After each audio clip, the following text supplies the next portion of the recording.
Boa noite, povo. Sejam bem-vindos.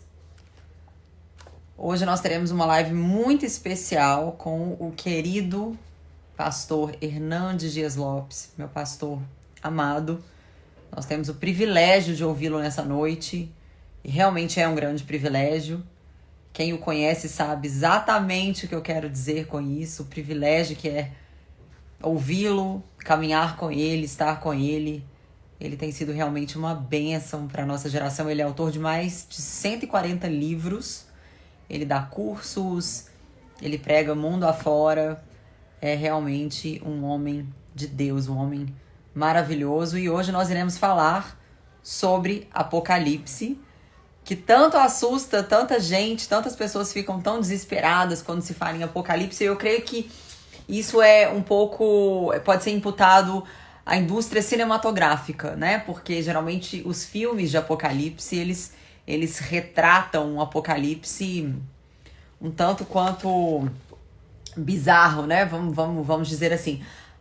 E algumas pessoas também ficam um pouco assustadas com o livro de Apocalipse por ser um livro que tem muita simbologia, né? Um livro com muitos símbolos. Então as pessoas se assustam um pouco, né, com o livro, mas na verdade não há nada que esteja encoberto ali, porque a palavra Apocalipse quer dizer revelação, né? Então João ele foi enviado ali para a ilha de Patmos por Domiciano, na verdade, como exilado, né? Ele foi o único que não morreu pelo viés do martírio, mas de velhice. Então ele foi enviado ali para Patmos, que é uma ilha ali no mar Egeu, e, e lá ele recebeu revelações gloriosas do próprio Deus, né? Então, se a gente ler, estou esperando o pastor entrar aqui, por isso que eu estou falando por enquanto, acho que ele já está aqui com a gente. Se a gente ler o livro de Apocalipse, principalmente junto com Mateus 24, muitas conhecidas, e é sobre isso que o pastor Hernandes vai falar conosco hoje. Que bênção, que alegria. Tá conectando? Olá, Olá, Bela, tudo pastor. bem?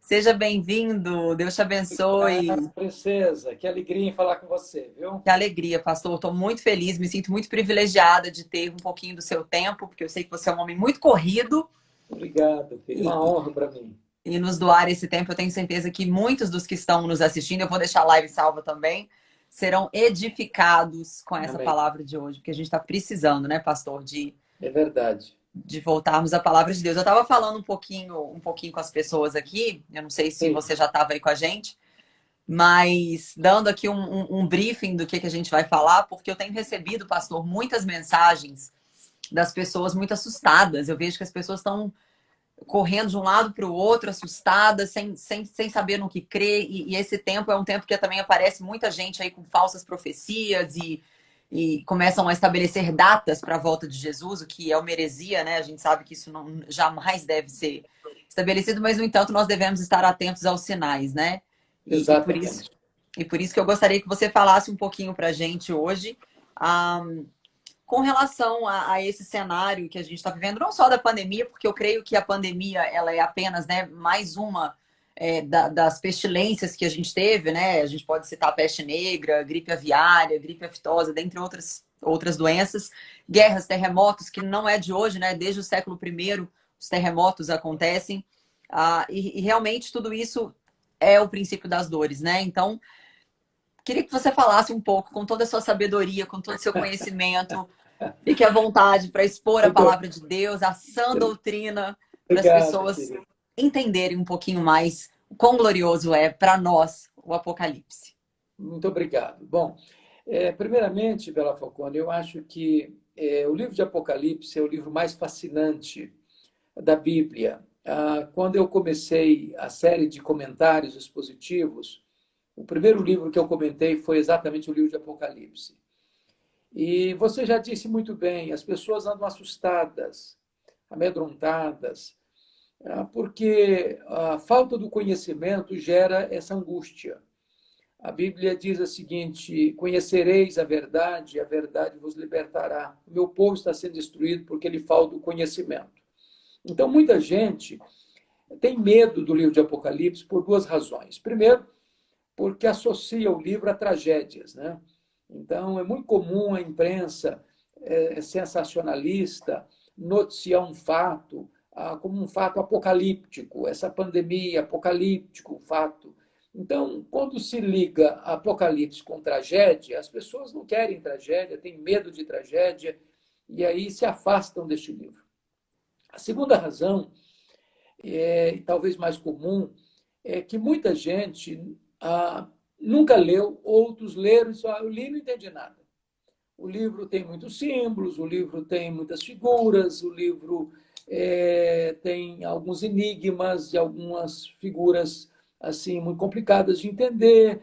Então, eu não entendi, não quero ler também, eu estou com medo de ler e não quero ler mesmo. Bom, como você já afirmou, assim, muito felizmente, Apocalipse significa revelação, é levantar a ponta do véu, é mostrar com clareza. E o que é fantástico é que quando João escreveu este livro, ele estava numa colônia penal, ele estava na ilha de Patmos, uma ilha do Mar Egeu, e estava ali porque havia uma perseguição implacável, devastando a igreja. Desde o incêndio de Roma em 64, que a perseguição estava assim avançando cada vez mais e se espalhando para fora de Roma, né? Então, quando chega Domiciano, no ano 81, ele é chamado de o segundo Nero. Então, os crentes estão sendo queimados, os crentes estão sendo crucificados, a igreja está sendo massacrada, os apóstolos todos, como você disse muito bem, todos martirizados, exceto João, que já estava velho, idoso, morando em Éfeso. Então, Domiciano o leva, o deporta para esta colônia penal, para esta ilha de Patmos, certamente tentando abafar a sua voz ou eliminar o último apóstolo vivo, isolando-o da sua comunidade. Quando então João tem uma visão do Cristo vitorioso. Esta visão fez toda a diferença, porque quando a gente está passando por uma crise muito grande, a pergunta é: mas onde está Deus? Por que ele não se apresenta? Por que ele não muda essa situação? Se ele é poderoso, por que ele não age? Se ele é bom, por que ele não elimina esse mal? E as pessoas começam a duvidar da existência de Deus, da soberania de Deus, da bondade de Deus. E é nessa conjuntura que João tem uma visão na ilha de Patmos. E quem aparece para ele é o Cristo glorioso. Os cabelos brancos como a neve, os olhos como chamas de fogo, os pés como de bronze polido, a voz como de muitas águas, né? Saía da sua boca uma afiada espada de 2 gumes, o seu rosto brilhava como o sol no firmamento, e quando João vê o Cristo da glória, ele cai como morto aos seus pés, e o Senhor Jesus põe a mão direita sobre ele e diz: João, não se tem medo não, eu sou o primeiro e o último, eu estive morto, mas estou vivo pelos séculos dos séculos, e tenho as chaves da morte e do inferno. A partir daquele momento, João começa a entender que a história não está à deriva. Há 3 conceitos, sabe, Bela, que você conhece bem, da história. E muita gente hoje pensa que a história é como um caminhão sem freio ladeira abaixo. Que as coisas acontecem fortuitamente, que as coisas estão sem rumo, que as coisas estão perdidas, que nós estamos aí jogados de um lado para o outro ao sabor das circunstâncias. Então, essa é uma visão existencialista. A segunda visão é a visão grega, que é muito também comum ainda hoje nos meios acadêmicos. A história está dando volta. Então, o que foi, está sendo, o que está sendo, será. Então, a história não tem um telos, não tem um fim, não caminha para uma consumação. Só que nós, cristãos, olhamos com outra perspectiva. É o que João ouviu no capítulo 4, versículo 1 de Apocalipse.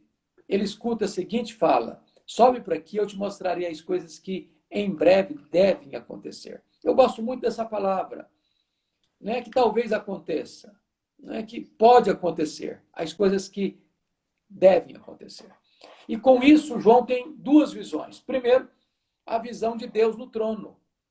Segundo, a visão do Cordeiro, do Filho de Deus glorificado, com o livro da história em suas mãos. E a partir daí, Bela, todos os acontecimentos da história, sejam os selos, sejam as trombetas, sejam as taças, seja até mesmo o levantamento dos inimigos, quem controla tudo é Jesus. Então, o que significa isso? Você vê uma pandemia quanto esta. Será que essa pandemia pegou Deus de surpresa? Será que Deus não sabia? Será que Deus ficou em apuros, né? Conforme ensina uma falsa doutrina aí chamada de open teísmo, ou teísmo aberto, que Deus é surpreendido igual você é surpreendido? Então, eles apequenam a Deus. Ou acham, alguns dizem, não, Deus não existe. Né? Charles Darwin, lá em 1859, quando ele publicou o seu livro A Origem das Espécies, ele, não, eu explico agora o universo sem precisar de Deus. Aí vem Sigmund Freud e diz, não, eu não preciso de Deus para explicar a alma humana.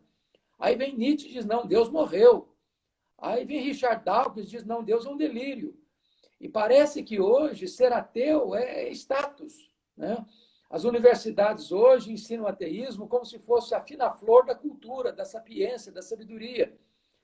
E eu concordo com o salmista no Salmo 14, primeiro, diz o insensato no seu coração, não há Deus. Então, crer em Deus não é passar um atestado de burrice. Crer em Deus não é assinar um atestado de ignorância. As pessoas mais cultas da história creram em Deus. Os maiores cientistas da história creram em Deus. O criacionismo não é artigo de fé, é artigo de ciência.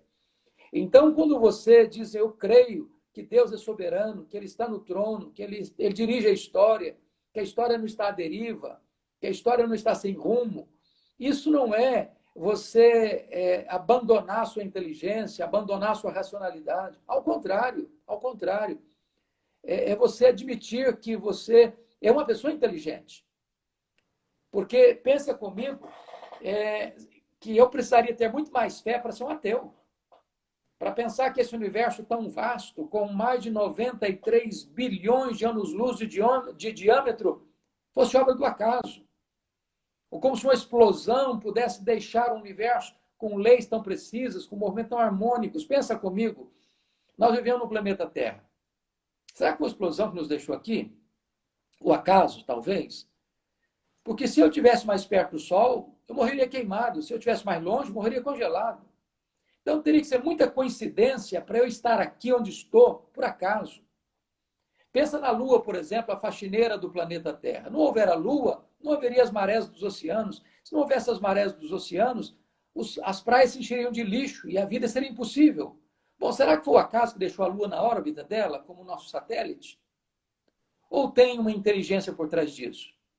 Uma mente soberana?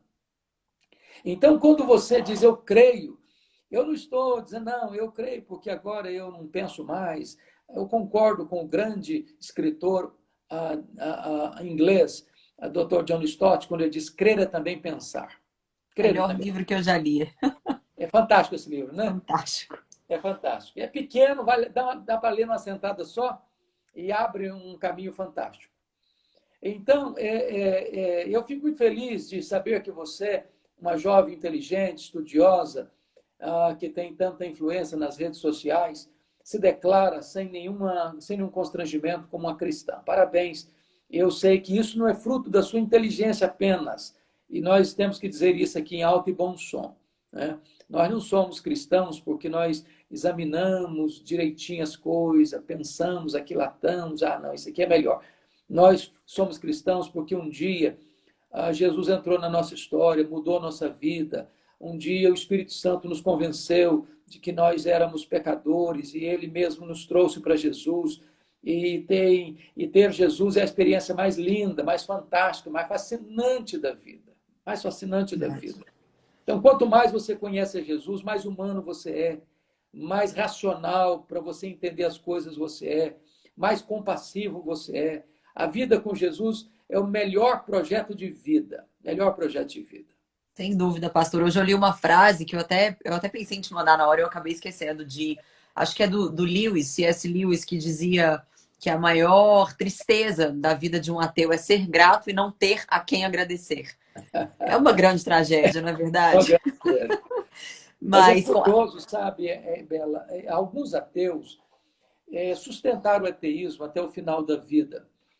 Mas o homem, a Bíblia diz lá em Eclesiastes que Deus colocou a eternidade no coração do homem.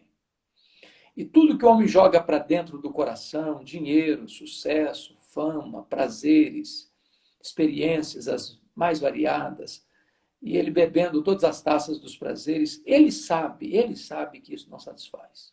Lá no fundo, no fundo, no fundo, ele sabe, tem coisa, tem mais, e eu não sei o que é. Um dos exemplos disso foi a experiência de Voltaire, um dos grandes enciclopedistas. Ele era um ateu convicto e ele chegou a escarnecer do cristianismo, dizendo que o cristianismo seria banido da Europa. E este homem, quando morreu, ele sofreu tanto, a agonia dele foi tanta, as angústias da alma eram tantas, que a enfermeira que cuidou dele chegou a dizer: ainda que me dessem todo o ouro da Europa em troca de um fato novo como esse, para eu ficar com uma pessoa tão angustiante e agonizada como essa na hora da morte, eu não aceitaria. E quis a providência de Deus que depois que ele morreu, achando que ele baniria o cristianismo, a casa onde ele morou se transformou numa sede de distribuição da Bíblia. Então, de Deus não se escarnece. Esse é um fato também que é preciso dizer para as pessoas que hoje, sem nenhum temor, sem nenhuma reverência, escarnecem da fé cristã, zombam de Deus e da sua palavra. É verdade, pastor. E eu acho muito proveitoso isso para o nosso tempo, porque a gente tem visto as pessoas cada vez mais vivendo de forma autônoma, né, de Deus. E eu falei isso na célula de terça-feira passada. Eu estou fazendo uma célula online toda terça-feira e a gente fez uma Legal. série. E aí eu falei sobre isso, que quando Satanás, né, ali usando a serpente, fala para Adão e Eva que eles seriam como Deus, isso jamais quer dizer que eles seriam literalmente como Deus, porque a distância que nos separa de Deus é infinita. Mas que eles pensariam que eles seriam como Deus da própria vida, que é o que a gente vê nos dias de hoje, né? As pessoas pensando que podem ditar as próprias regras, viver de forma autônoma, e aí as consequências que a gente vê é justamente o que está acontecendo, e eu acho que, como você bem falou no início, talvez seja muito mais cômodo, né, para as pessoas não enfrentarem a realidade pregada pelo cristianismo, porque, convenhamos, né, diferente de tantas outras doutrinas, o cristianismo não pode ser criado por homens, porque que homem criaria uma religião que manda você morrer para viver, que manda você renunciar a tudo, que manda você virar as costas para os prazeres do mundo? Então, assim, realmente, eu tenho muito mais provas, né, para me fazer crer que Jesus foi realmente quem ele disse que era do que não, né? Porque são mais de 2000 anos para sustentar uma mentira, seria realmente algo sobrenatural. Mas ainda com relação, pastor, ao que a gente estava falando no início, né, de Apocalipse, para nós, né, Igreja de Cristo, a volta, a vinda, a segunda vinda de Cristo, para a gente é um fato e a gente espera, né, ansiosamente, assim como John Wesley esperava todos os dias da vida dele. E a Bíblia fala sobre a segunda vinda de Cristo mais de 2.400 vezes. Ou seja, fala mais para a gente, pastor. Quão real é a Obrigado, segunda vinda de Princesa. Jesus? Obrigado. Eu acho que esse é um assunto fascinante, absolutamente fascinante, e é digno de nota que a Bíblia fala mais da segunda vinda de Cristo do que da primeira vinda de Cristo. Também digno de nota que todas as profecias sobre a primeira vinda se cumpriram literalmente, exaustivamente, sem qualquer vírgula de mudança. Então, Deus escreve a história antes dela acontecer.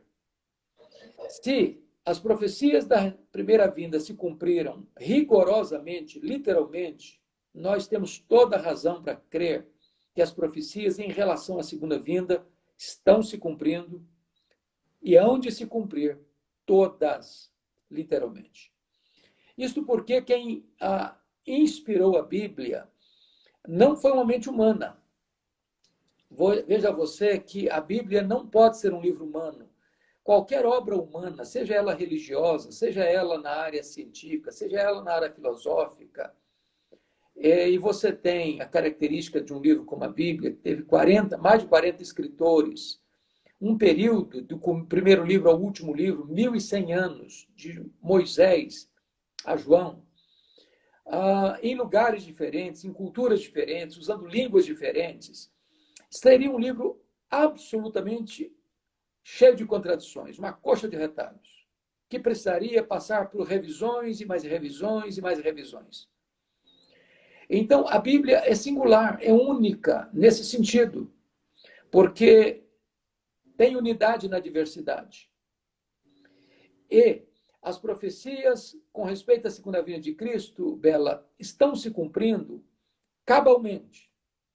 Cabalmente. Note o sermão profético de Jesus, quando ele diz que vede que ninguém vos engane. Primeiro sinal que Jesus diz da segunda vinda é o engano religioso. Alguém tem dúvida de que o engano religioso está na pauta do dia hoje? Guerras e rumores de guerras. A história da humanidade, como disse o historiador Toynbee, é a história das guerras. Terceiro, haveria terremotos. Só no século passado nós tivemos mais terremotos do que no restante da história anterior. Aí você começa a notar os desarranjos da natureza com enchentes, com secas, com maremotos, né, com tsunamis. Você vê as epidemias, estão lá em Lucas 21:11.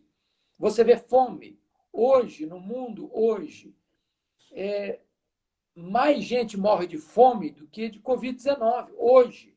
Não estou falando de antes, hoje, mais gente morre no mundo de fome do que de Covid-19. E a fome é um produto da guerra, né? Que é uma consequência. Produto da guerra, da distribuição injusta. Como disse alguém, o problema do mundo não é falta de provisão, é uma injusta distribuição. Enquanto tem uns morrendo de comer, tem outros morrendo de fome. Então, você nota outras coisas, por exemplo, o esfriamento do amor. Nós vivemos numa sociedade egoísta, uma sociedade materialista, consumista, hedonista, que pensa em si, que não pensa no outro. Se você parar para perceber hoje, só o que se gasta com arsenais nucleares daria para resolver o problema social do mundo. Do mundo. Você vê países na África, por exemplo, onde as crianças estão morrendo de fome. Eu estive o ano passado em Angola e estava pretendendo voltar esse ano, quero voltar logo e melhorar a situação, que é o quinto país mais rico da África. E o que eu vi em Luanda, uma cidade de 7 milhões de habitantes, foi uma carência absoluta. Absoluta. Ora, se houvesse amor, se houvesse compaixão, nós resolveríamos o problema da fome no mundo. Agora, note você que esse é um quadro curioso. Por exemplo, quando o governo hoje brasileiro destina uma verba para ajudar as famílias carentes, R$ 600 por mês, milhões, não foram alguns, não, milhões de pessoas de classe média, ricas, se inscreveram para receber esses R$ 600. Então, o problema não está apenas fora do homem, está dentro do homem. E os sinais estão aí, a falta de amor. Por exemplo, outro sinal, o saber se multiplicará, está lá em Daniel. Quem de nós tem dúvida de que, do século XX para cá, nós estamos vendo o milagre da ciência? Né? Quem diria que você e eu estaríamos numa reunião hoje, né, para 2.259 pessoas assistindo? Então, nós vivemos nesse período onde Deus está acendendo todas as luzes, colocando todos os outdoors ao longo da nossa estrada, dizendo o seguinte: se prepare, se prepare. Você não pode dizer nem o dia nem a hora, mas os sinais estão aí. Os sinais estão aí. Até porque, se ele não voltar, ele pode nos chamar também a qualquer hora. E precisamos estar preparados para encontrar com Deus. Então, o livro de Apocalipse, Bela, como você muito bem pontuou, é fascinante porque ele mostra não só que Deus está no controle, mas ele mostra também que muito daquilo que nós estamos hoje atribuindo a coisas casuais, terremotos, guerras, pestilências, pandemia, né, tsunamis, tanta coisa a mais, como coisas fortuitas, naturais ou casuais. E é a mão de Deus agindo, são as trombetas de Deus agindo. E as trombetas de Deus atingem a terra, os mares, os rios, os astros, os homens, como juízo parcial de Deus, chamando os homens ao arrependimento. É o juízo com misericórdia, né, pastor? Juízo com misericórdia. E depois disso, sem segunda chance, sem misericórdia, apenas no dia juízo. Do juízo. Depois não tem mais chance, a porta vai se fechar e aí o homem vai ter que prestar contas a Deus. E é muito importante a gente dizer isso, porque tem muita gente cuja teologia ainda ensina a pessoa a ter uma esperança depois da morte. Eu faço uma missa de 7º dia em favor da minha família, daquele que morreu, ou eu faço um sacrifício aqui, vai ajudá-lo lá. no purgatório, outros não, mas vai ter outra reencarnação e a pessoa vai ter outra chance. E as pessoas vão gerando no coração delas falsas esperanças. Falsas esperanças. E uma falsa esperança é terrível porque leva a pessoa ao pior dos enganos, ao auto-engano. Ao auto-engano. Então, é preciso alertar mesmo. Eu acho que essas armadilhas, né, vamos dizer assim, né, de sempre nos levar a pensar em outras possibilidades que não o evangelho, né, seja ela do se autoconhecer, né, voltar à sua própria essência, tem muitas técnicas, né, e estratégias hoje em dia que encorajam as pessoas a voltar para dentro delas mesmas, né, quando na verdade a gente não, dentro de nós mesmos, sem Jesus, a gente não tem nada que oferecer, é apenas uma natureza caída, né? Se nós não formos reparados, regenerados, reavivados pelo Espírito Santo de Deus, dificilmente a gente consegue achar alguma coisa boa dentro da gente. E eu falo isso muito.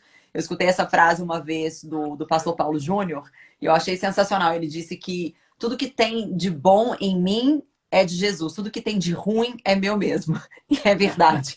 Nós somos transformados, né, a partir dessa regeneração e desse encontro. E eu tenho falado muito isso aqui nas minhas redes sociais, sobre o quão sério é nós não nos envergonharmos do Evangelho, porque o Evangelho é o poder de Deus para a salvação de todo aquele que crê, né? Primeiro do judeu, depois do grego, depois dos gentios, todos nós. Mas o que a gente tem visto é que ainda existem pessoas que acham que é extremamente antiquado, que é extremamente quadrado, que é extremamente inútil, né? Vamos levar agora para um nível mais profundo, viver uma vida servindo a Deus, como você bem disse no início, né? As pessoas acham que é falta de raciocínio, as pessoas não entendem que o crer também é pensar e que, né, Paulo nos exorta a dar razão da nossa esperança. Há uma coisa importante, sabe, ela discutir sobre isso, porque nós vivemos no Brasil hoje não uma perseguição religiosa no sentido de proibir você de ir e vir carregando uma Bíblia, tendo um culto num templo, abrir o templo e registrar o templo lá na prefeitura como um templo religioso, fazer um culto num estádio. Graças a Deus, nós temos liberdade de expressar nossa fé. Por outro lado, nós estamos assistindo já no Brasil, penso eu, uma perseguição num nível mais profundo, uma cristofobia, né? Na grande mídia, nas universidades, no meio acadêmico, em alguns lugares, até nos parlamentos, nas cortes. Então, e sobretudo a fé cristã. Agora, quando você olha para a história, as nações que nasceram sob o signo, sob a bandeira, sob a égide do cristianismo, foram nações prósperas, onde a liberdade prosperou, onde a academia prosperou, onde a democracia prosperou. Agora, os países que foram dominados pelo ateísmo, dominou o quê?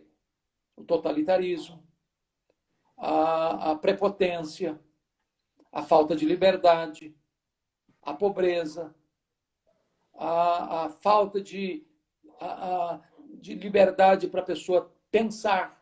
Então, encabresta as consciências, a torturas. Então, é isso que nós estamos vendo. Então, quando as pessoas hoje querem levar o nosso país para um ateísmo, ridicularizando o cristianismo, no mínimo, a falta de leitura séria, honesta, sem o viés do preconceito da história. Alguém já disse que a história será nossa pedagoga ou nossa coveira. Se nós não aprendermos com ela, vamos cair nos erros que se cometeu. Então, ser um cristão, e eu fico tão feliz, e você tem ciência disso, eu dedico a minha vida à pregação do Evangelho, e se eu tivesse 10 oportunidades de viver, eu gostaria de pregar o Evangelho nas 10.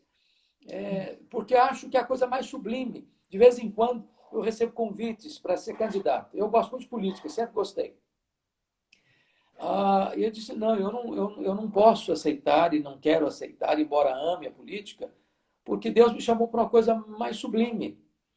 E a gente tem que entender isso, que quando você é chamado para ser um pastor, no meu caso, eu gosto, acho que crentes devem entrar na política, crentes maduros, crentes com vocação, crentes com preparo, crentes que têm uma ética granítica, devem entrar na política, se tem vocação para isso. Mas eu acho que aqueles que Deus chamou para o ministério devem se dedicar ao ministério, e é isso que eu quero fazer o resto da minha vida, é pregar este evangelho, porque ele transforma vidas. E eu Amém. sou testemunha, Bela, de quantas pessoas arruinadas, em todos os sentidos, sejam elas arruinadas no fundo do poço moral, sejam elas arruinadas no topo da pirâmide social. Gente riquíssima, mas a vida vazia. Quando encontrou Jesus, a vida mudou, encontrou sentido na vida. Ou pessoas chafurdadas nas drogas, que encontrando Jesus foram libertas, chafurdadas na bebedeira, na embriaguez, e encontraram Jesus, foram encontradas por Jesus, encontraram lucidez, libertação, família restaurada, vida bonita. Então, o cristianismo é o elemento fantástico para a história da humanidade e para as nações. Para as nações. É loucura hoje você vê, às vezes, um governante, ou um juiz, uma corte, ou um parlamentarista, seja um senador, um deputado federal, estadual, vereador, seja o que for, conspirando contra o cristianismo, achando que está fazendo bem para a nação. Ele está destruindo o próprio futuro da nação. É verdade. Pastor, eu queria aproveitar, né, esse nosso tempo, que eu não posso deixar de tocar nesse assunto. Ele é um tanto quanto provocativo, mas eu acho que ele é muito válido para o nosso tempo, porque a gente vê, infelizmente, né, hoje em dia, muita gente vendendo um evangelho que não condiz com o evangelho da Bíblia, né? Vendendo um Jesus que é qualquer coisa menos o Jesus da Bíblia. Ele é o gênio da lâmpada, ele é o Fast Pass da Disney, ele é o fazedor de milagre, né? O Jesus milagreiro, mas menos o Jesus da Bíblia. O Jesus que nós esperamos é aquele que é igualmente graça e também justiça, né? É aquele que ama, que desconhece o pecado, mas que também se ira. Mas, contudo, a sua ira é santa. E as pessoas têm dificuldade de entender sobre a ira de Deus. No entanto, eu acho que a A.W. Pink diz que a Bíblia fala mais da ira de Deus do que da graça. Se a gente for parar para pesar as duas coisas. E as pessoas, elas se recusam, né, a escutar sobre essa teoria, sobre essa doutrina, e querem muitas vezes limpar a barra de Deus, como se Deus não tivesse nada a ver na verdade, ele não é o autor do pecado, mas como se ele fosse realmente pego de surpresa com pandemias, com outros eventos. Então, eu queria que você falasse um pouquinho para a gente quem é esse Jesus que a gente espera e quem é esse Jesus que vai voltar? Quem ele é? Muito obrigado por essa pergunta, Bela, muito oportuna, necessária. Concordo plenamente com você que há muitas pessoas que fabricaram Jesus à sua imagem e à sua semelhança. O Jesus da sua conveniência. O Jesus que é um prestador de serviços. Eu quero saúde, bom, então ele vai dar saúde. Eu quero riqueza, prosperidade, então ele é o Jesus da prosperidade e da riqueza. Eu quero alcançar meus objetivos, então eu vou para ele até alcançar meus objetivos. Então, este é um falso Cristo. Um falso Cristo. É o Cristo fabricado no laboratório do enganoso coração humano. O verdadeiro Cristo é o Filho de Deus. É aquele que se encarnou, não deixando de ser Deus, mas sendo Deus e homem ao mesmo tempo. É aquele que nasceu da Virgem Maria. É aquele que cresceu como um carpinteiro em Nazaré. É aquele que com 30 anos foi ao Jordão e foi batizado por João Batista. É aquele que deu início ao seu ministério e andou por toda parte fazendo bem, libertando os oprimidos do diabo. É aquele que ensinou o reino de Deus. Aquele que não cometeu pecado. Aquele que voluntariamente e deliberadamente se apresentou para ser o nosso substituto, para ser o nosso representante, o nosso fiador. Aquele que foi à cruz por amor de nós, levando sobre o seu corpo no madeiro os nossos pecados. O verdadeiro Cristo foi aquele que morreu, morte de cruz. E a Bíblia nos ensina sobre isso, que ele, sendo Deus, não julgou como usurpação ser igual a Deus. Antes, a si mesmo se esvaziou. Ele não foi esvaziado, ele se esvaziou. Assumindo a forma de servo, e humilhou-se até a morte, e morte de cruz. Ele não morreu porque foi um fracassado.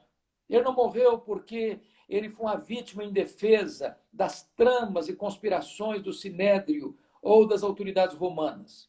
Ele não morreu porque Judas o traiu, ou porque Pedro o negou, ou porque o Sinédrio o sentenciou e porque Pilatos mandou executá-lo. Não, ele morreu porque o Pai nos amou. Ele morreu porque ele mesmo se deu por amor de nós, para morrer pelos nossos pecados.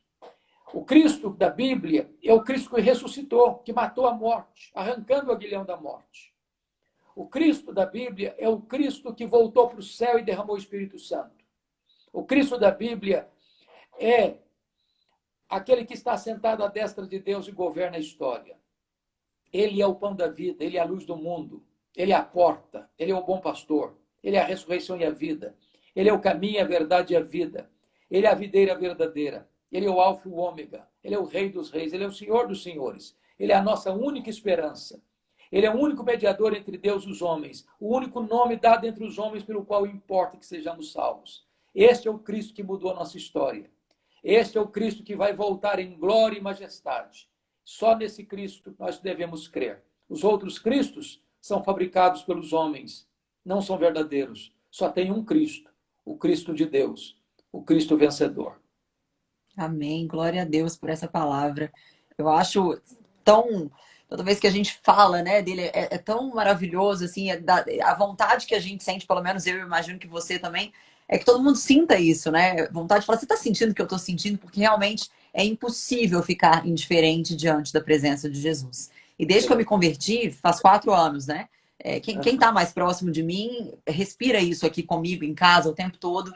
E eu sempre falo para as pessoas que é algo que é muito mais forte do que a gente, né? A graça de Deus é tão irresistível que ainda que a gente tente, e não que eu faça isso, ou que não estou dizendo que alguém faça, mas realmente é uma força muito, infinitamente maior do que a nossa, né? Que nos move. Só que eu tenho sentido, pastor, eu não sei se você concorda comigo, eu tenho sentido que ultimamente essa força, né? Esse impulso que nos leva a falar mais da palavra e ir realmente, né?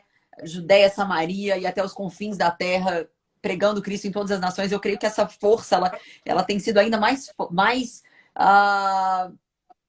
notável, né, nesses últimos tempos. Eu não sei se isso nos mostra que realmente a volta de Cristo é iminente, que a gente deve esperar por essa volta de forma iminente, assim como Paulo esperou para os tempos dele, se realmente existe algo, né, de diferente, alguma coisa de diferente está acontecendo, porque eu vejo que muita gente que eu nunca imaginei que um dia fosse para Jesus, iria para Jesus. Então, eu também queria que você falasse um pouquinho sobre o quão aberto Jesus está para todos os pecadores, né? O quão errado é nós buscarmos em nossos próprios esforços e tentar encontrar dignidade dentro de nós mesmos, o quão falacioso isso seria, né? Muito obrigado por esta pergunta tão relevante, Bela. Muito obrigado. Veja bem, a Bíblia nos ensina que há caminhos que ao homem parecem direito, mas que no fim são caminhos de morte. Nós vivemos num século humanista. E nesse século humanista, as pessoas pensam que elas são a resposta para elas mesmas. Algumas delas buscam lá dentro delas mesmas, numa meditação transcendental, às vezes se ajoelhando, ou às vezes cruzando as pernas, e às vezes fazendo viagens pelos corredores da sua alma, tentando encontrar o sentido da vida. Outras pessoas buscam o misticismo, outras buscam o racionalismo, outros buscam o ateísmo, o agnosticismo e o panteísmo e tantos ismos para encontrar um sentido na vida. Exatamente, Bela, para corresponder ao que está lá em Eclesiastes. Deus colocou a eternidade no coração do homem. O homem é um ser inquieto. O homem tem que se curvar diante de alguém, de algum Deus. Se ele não encontrar um Deus, ele vai se curvar diante dele mesmo. Ou vai se curvar diante de uma imagem de escultura, que ele vai fabricar. Ou de pedra, ou de gesso, ou de mármore. Agora, é maravilhoso poder compreender que o Senhor Jesus Cristo, sendo o único caminho para Deus, ele está disponível. Aliás, ele convida a todos. Se você está cansado, sobrecarregado, Jesus diz: vem, eu vou aliviar você. eu vou dar paz para a sua vida. Você vai encontrar descanso para a sua alma. E não importa a idade que a pessoa tem, não importa a classe social, se ela é rica, se ela é pobre, não importa a cor da pele, se ela é branca, se ela é amarela, se ela é parda, se ela é negra. Não importa se é homem, se é mulher, não importa se é criança ou se é velho, não importa se é doutor ou se é analfabeto, não importa se é asiático, africano, ou europeu, ou americano, não importa de onde vem ou para onde vai. Jesus está convidando. E eu sei, as pessoas que estão nos assistindo, elas são testemunhas disso. Alguns buscaram tanto sentido na vida no dinheiro, aí alcançaram o dinheiro. E o dinheiro não satisfez. E elas pensam, não, o prazer deve estar na bebida. E elas bebem, bebem, não está na bebida. Aí elas acham que é no sucesso, na fama. Também não está no sucesso, na fama. E elas já estão no sexo. E aí também não está no sexo. Aí Salomão tentou isso, lá em Eclesiastes 2, ele tentou buscar a felicidade onde? Na riqueza, na fama, no sexo, né? Na bebida. E ele diz, esse negócio é bolha de sabão, é vaidade, eu não encontrei sentido na vida aí.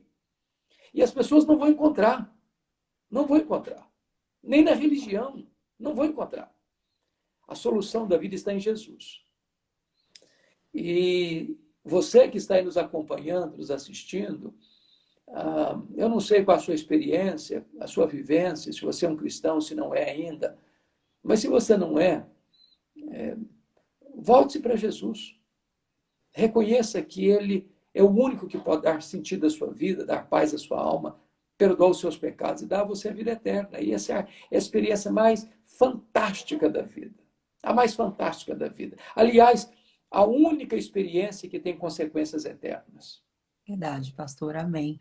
E tem uma coisa que eu percebo também, que eu vejo que muitas pessoas, né, assim, de uma forma em geral, não sei se isso é via de regra, mas eu me incluo nessa lista, porque por muito tempo eu fui escravizada, né, por esse pensamento de achar que eu tinha que me esforçar no sentido de que a obra era minha também, que eu tinha que fazer a minha parte para Deus fazer a dele, não entendendo, né, que talvez por imaturidade, enfim, não entendendo que a obra é dele, né? Inclusive a fé é um dom de Deus, é uma dádiva, é um presente de Deus. Então, quando a gente. Isso foi uma coisa que eu aprendi, eu não me lembro onde que eu escutei, mas me marcou muito. Quando a gente está falando do grão de mostarda, né? Nós não estamos falando necessariamente do tamanico, do tamanhozinho da fé, mas da projeção, né? Do que esse grão vai se tornar, da árvore majestosa, da árvore maravilhosa, que esse pequeno grão pode se tornar. E isso é a nossa vida com Jesus, né? Às vezes a gente começa tão fraco, tão desamparado, mas a gente pensa lá na frente, né? Que o progresso, a transformação, ela é de glória em glória, ela é de batalha em batalha, dia após dia, a gente vai crescendo, né? Na fé e se desenvolvendo até nos tornarmos cristãos maduros, que não bebem mais leite, mas comem um alimento sólido. E eu vejo que muitas pessoas me procuram para falar, Bela, mas eu não consigo ter a fé que você tem. E eu sempre digo, olha, não é sobre o tamanho da sua fé, não é quantitativo, é qualitativo, é o objeto da sua fé. É o objeto da sua fé. Jesus, eu imagino que ele não venha com uma régua para medir exatamente quantos centímetros, quantos metros ou quantos quilômetros tem a sua fé. Mas se o objeto da sua fé é ele, né? Eu li no livro A Cruz do Rei, de Tim Keller, não sei se você já chegou a ler esse livro, um bom livro, que ele diz que havia um homem caindo de um precipício e enquanto ele cai, ele avista uma espécie de um graveto e era a única coisa que ele poderia se segurar. E que no momento, se ele fosse pensar se o graveto ia ser suficiente para segurar o peso dele, talvez ele não segurasse, mas assim mesmo ele segurou e o graveto foi o suficiente para impedir que ele caísse, né? Então, com isso a gente aprende que não é sobre a quantidade ali da força do graveto, mas sobre a qualidade, né? É o objeto. E o graveto é Jesus. O grande aspecto, alguém disse o seguinte, que não é uma questão de uma grande fé, mas é o grande Deus. Mesmo que a fé seja uma fé pequena no grande Deus, esse é o ponto. Mas você levantou uma questão aqui que eu queria pontuar também. Muita gente, sinceramente, pensa isso. São milhões de pessoas, mas milhões de pessoas que pensam que se ela precisa ser salva, ela precisa fazer por onde? Ela precisa merecer. Ela precisa construir essa salvação. Ela precisa trabalhar com o seu esforço, com as suas obras, com o seu merecimento, para que ela alcance essa salvação. Então, a salvação é como se fosse uma espécie de a medalha de honra ao mérito. Aí eu chego lá no céu e digo, olha, eu mereci, eu fiz por onde, por isso eu estou aqui. Então, essa ideia de que Deus faz uma parte e eu faço outra, e aí essa parceria entre Deus e eu, então, vai resultar na minha salvação, faz parte do imaginário religioso do brasileiro. Mas isso não é o Evangelho. Não é o Evangelho. O Evangelho é a graça, e graça é um dom que eu recebo e eu não mereço, mas eu preciso. Então, não é que eu conquistei a salvação, eu recebi a salvação. Eu não mereço, mas Deus me concede essa salvação. Quando? Quando eu creio em Jesus. Isso não significa que agora, por ser um cristão, não preciso mais fazer boas obras, então vou cruzar os braços, não vou fazer mais nada, então eu vou levar uma vidinha de qualquer maneira, vou empurrando com a barriga, que estou salvo de qualquer jeito. Não, não é nada disso. Nada disso. Mas a salvação é de graça. E é pela graça, mediante a fé. As obras não são a causa, as obras são a consequência, o resultado dessa salvação. Né? Então, no momento em que você creu, você é declarado justo diante do tribunal de Deus. Você está com a sua salvação assegurada, garantida. E essa é outra coisa, Bela, que tem tanta gente sofrendo, gente crente, mas com medo de perder a salvação. Ah, eu posso cair da graça, então agora de manhã eu estou salvo, à noite posso estar perdido. De manhã eu estou indo para o céu, de noite posso estar indo para o inferno, de manhã eu sou filho de Deus, de noite posso ser filho do diabo. Essa confusão, por falta de entendimento da Escritura, tem torturado tanta gente. E é tão maravilhoso você saber que você pode ter certeza da vida eterna, ter segurança, porque a segurança não está em nós, a segurança está em Deus. Quando você creu no Senhor Jesus, você tem a vida eterna. Jesus diz, ninguém vai arrancar você da minha mão. Aquele que vem a mim, eu nunca vou lançar fora. Nem a morte, nem a vida, diz Paulo, nem anjos, nem principados, nem poderes, nem altura, nem qualquer outra coisa vai separar você do amor de Deus. João escreveu a sua primeira carta dizendo, essas coisas eu vos escrevi para que saibais que tendes a vida eterna. Então, a vida eterna é um presente. E Paulo diz para Timóteo, toma posse, filho, toma posse da vida eterna. Então, é tão bom compreender o Evangelho porque traz segurança, traz paz, traz descanso.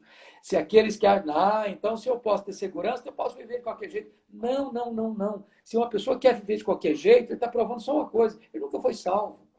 Porque o salvo, ele é salvo para a santidade, ele é salvo para uma vida bonita, para uma vida na presença de Deus, de boas obras, de trabalho abnegado. Então, ele evidencia a salvação com essas coisas, mas ele não faz essas coisas para ser salvo. Ele faz porque já foi salvo pela graça. E nesse sentido também, eu quero deixar, inclusive, para as pessoas que estão assistindo, muito rapidamente sobre a transformação que aconteceu na minha vida, porque como o pastor bem falou, são milhões, né, de crentes que têm esse pensamento realmente que escraviza a nossa mente, que nos aprisiona nessa sensação, né, de manhã você está salvo, de noite não está. E essa confusão que é gerada, isso não nos deixaria experimentar a paz que excede todo entendimento que o próprio Jesus nos prometeu, né?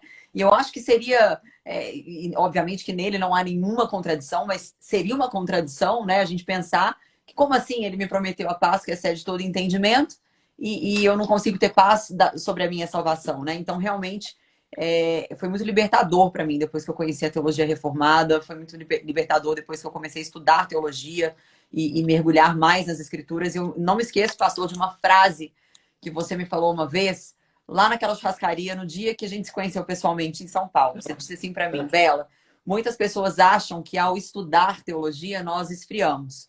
Isso não é verdade. As pessoas interpretam aquela passagem que diz, né, que a letra mata erroneamente, porque a letra quer dizer a lei, não a letra acadêmica, né? Muito, muito pelo contrário. Quanto mais a gente conhece a Deus, o Deus das Escrituras, mais ele cresce, menor a gente fica, mais humilde a gente fica e mais miserável a gente percebe que a gente é diante da grandeza dele. Então, eu queria aproveitar, né, esses últimos 10, 15 minutinhos para pedir para você, pastor, porque eu sempre quis te pedir isso, para dar uma dica para as pessoas de como começar, como ler a Bíblia, como entender, como dar o primeiro passo, porque Eu vejo que o comodismo, ele nasce dessa dificuldade, porque é muito mais fácil você se abdicar do que se esforçar. Obrigado a sugestão. Bom, quando você vai fazer uma viagem de 1.000 quilômetros, você começa essa viagem dando o primeiro passo. Então é sempre importante começar. A Bíblia é como um cardápio delicioso, que você se alimenta, e se você começou, você quer mais e mais e mais. Eu já estou para completar, no mês de julho agora, 62 anos, graças a Deus. Nasci num berço cristão. E se você me pergunta, o senhor entende bem da Bíblia? Eu vou dizer para você, eu estou arranhando a superfície. Arranhando a superfície, e eu não digo isso de forma, faço sincero, é um livro tão majestoso, tão sublime, tão extraordinário. E quanto mais você estuda, mais você quer estudar. Quanto mais você descobre, mais tem para descobrir. Quanto mais você sabe que sabe pouco. Então comece. Comece pelos evangelhos. Comece lendo as cartas de Paulo, de Pedro, de João. Comece lendo o livro de Gênesis. Eu estou terminando, Bela, graças a Deus, o comentário de Gênesis nesse período de pandemia. Glória a Deus. Faltam 2 capítulos apenas. Eu estou muito feliz. E ler Gênesis é sensacional e necessário, porque você não consegue entender a mensagem da Bíblia sem este livro fundacional que é Gênesis. Então comece a ler. Se você não entendeu, continue lendo.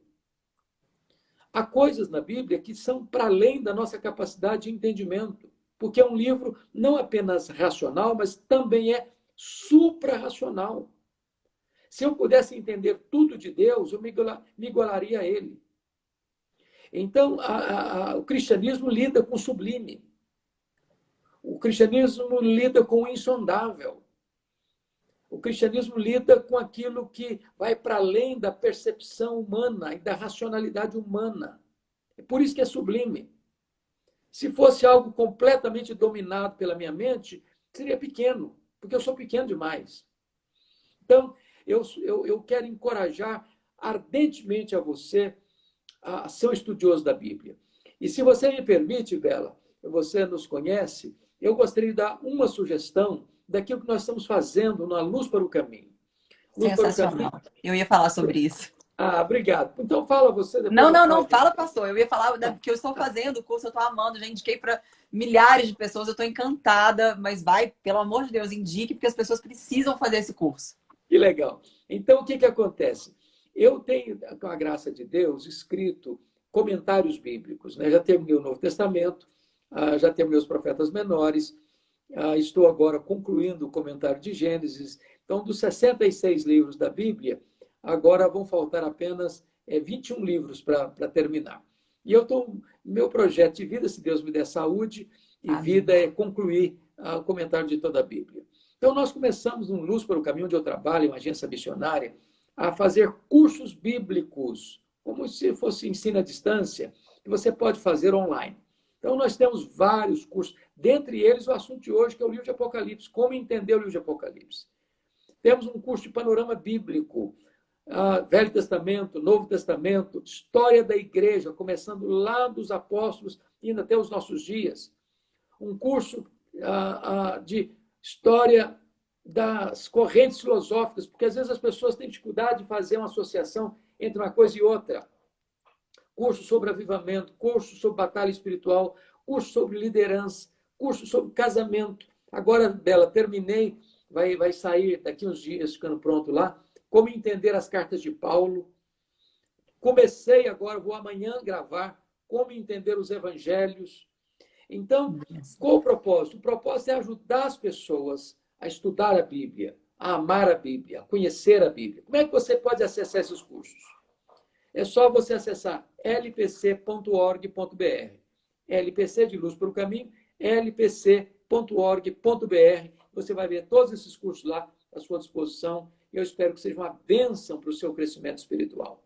Amém. E como tem sido, pastor? Eu vou abrir um parênteses aqui para compartilhar com as pessoas que muito antes da gente se encontrar, muito antes de eu ter a cara de pau, porque eu falo que eu fui muito cara de pau. Gente, para quem não sabe, eu conheci o pastor Hernandes pessoalmente ano passado, e a gente estava saindo de um jantar e eu falei para ele, falei, pastor, posso te fazer um pedido? Eu nunca te pedi nada. Você pode ser meu pastor? Muito ousadamente, E né? é uma honra, viu, Bela? Eu quero dizer para você que você é uma Privilégio pessoa meu. preciosíssima, muito amada. Oro por você constantemente. Sua vida me Obrigada, inspira. Então, você é uma obrigada. bênção, filha. É uma Obrigada, honra estar pastor. perto de você. É um privilégio meu. Nossa, Deus sabe o quanto eu orei, pedi assim, direcionamento, enfim. Mas desde que eu me converti, eu venho assistindo pregações do pastor Hernandes no YouTube. O pastor tem milhares de pregações, tanto no canal da Presbiteriana de Pinheiros, quanto em outros canais que reverberam as pregações, os sermões do pastor. E eu comecei a ler os livros, eu comprei o box dele. Eu lembro que no dia que chegou aqui em casa um box com todos aqueles livros, o Maguila falou: Bela, você tá louca? Você não vai ter tempo de ler tanta coisa. Eu falei, amor, se eu pudesse, se Deus me permitisse, eu levaria para a eternidade. Mas como não pode levar, eu vou resolver isso aqui nessa vida mesmo. E vou conseguir. Nem que eu demore muitos anos, mas eu vou dedicar minha vida a isso. Então, uma dica para quem está aí assistindo, uma coisa que me ajudou muito e me ajuda, obviamente, a ler as escrituras, a compreender as escrituras, são os livros de comentários bíblicos do pastor, os vídeos de pregação. Muitas vezes, pastor, sabe o que eu faço? Antes de iniciar uma leitura, eu vou lá no YouTube, coloco, né, obviamente procuro por pregações suas, e coloco lá, contextualização do, sei lá, do livro de Esdras, para entender, né, em que contexto ele foi escrito, por que ele foi escrito, e tudo isso abre a nossa mente para receber aquela informação de uma forma muito mais que a gente consegue assimilar muito melhor, né? Então, isso é uma estratégia que eu uso, e obviamente eu sempre oro antes pela iluminação do Espírito Santo, porque só ele pode, né, nos trazer a iluminação. E eu queria, pastor, se não fosse abusar da sua boa vontade, Pode do seu falar, tempo, princesa. pedir para você orar com a Agora. gente, para as pessoas que estão assistindo, porque eu tenho certeza que muita gente que está vendo ainda não conhece Jesus, ainda não teve encontro com Jesus, e de repente nessa noite, né, vai se sentir tocada pelas suas palavras. Então eu queria te deixar bem à vontade de fazer essa oração antes da gente encerrar. Vamos fazer isso. Vamos orar agora. Amém. Deus amado, que privilégio estar na tua presença, nesta conversa com a Bela Falcone, tua serva. Obrigado, porque pudemos tratar aqui de vários assuntos à luz da tua palavra, com o coração aberto e sincero na tua presença. Agora, Deus, tu que conheces cada pessoa que está nos acompanhando, as famílias, as lutas, as dores, as lágrimas, os sonhos, os anelos profundos do coração.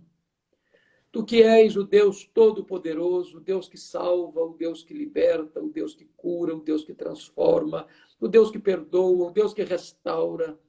Manifesta o teu poder e a tua graça na vida das pessoas que estão nos acompanhando. Aquelas que ainda não tiveram seus olhos abertos para verem a beleza da tua graça, que o teu Espírito opere eficazmente nesse coração. Oramos, meu Deus, para aqueles que estão tristes, abatidos com esta crise que assola a nossa nação. Restaura o ânimo, restaura a alegria, restaura a paz. Aqueles que estão enfrentando, Senhor, problema da ansiedade, do medo, do pânico. Meu Deus, traz cura e restauração para este coração. Aqueles que estão enfrentando depressão, Senhor, põe a tua mão, toca o íntimo da alma, restaura a alma, meu Deus, pela força e pelo poder da tua palavra e da tua graça. Meu Deus, eu te peço que tu abençoes cada pessoa que está agora nos acompanhando nesta live. Que elas tenham uma noite de paz na tua presença. Que se ainda não tiveram um encontro profundo, maravilhoso, transformador com Jesus, que esta seja a noite deste encontro, que esta seja a noite da sua salvação. Assim oramos com gratidão, em nome de Jesus. Em nome de Jesus. Amém. Amém. Pastor, muito obrigado pela sua participação, pelo Privilégio, seu carinho. querido. Vem aqui dar um beijo no pastor. Vem cá, Vicky. Vem falar oi. Vou trazer a Vicky aqui para ela te ver, Ei, que pastor. delícia. Você não conheceu ainda o pastor da mamãe. É esse pastor que a mamãe toda vez fala para você, filha, que a mamãe ama muito, ó. Ei, Fala princesa oi. linda. Fala oi para Bem? todo mundo. Essa daqui, pastor, é uma ovelhinha apaixonada, radical. Ela é discípulo radical de Jesus. Você não faz uma ideia. Beijos no Quanto ele é coração. apaixonado por Jesus, né, amor? Amém. Pastor, Bom quero te dia. agradecer de todo o meu coração pelo seu tempo, pelo seu amor, pela sua dedicação. Mãe, eu gostei aqui. A sua vida tem sido realmente uma grande inspiração para todos nós. Que o Senhor te fortaleça, que Ele te capacite para que você cumpra aí com esse plano seu de acabar de comentar todos os livros. Eu quero estar lá para ler e ver essa obra ser completa na sua vida, porque realmente a sua alegria no Senhor é inspiradora. Deus te abençoe, viu? Pessoal, quero agradecer a todos vocês. Vou deixar a live salva aqui. Manda um beijão em todos que eu mandei, na Tinha, na Nana, em todo mundo, viu? Muito obrigado. Fica com Deus. Amo você, pastor. Tchau, pessoal.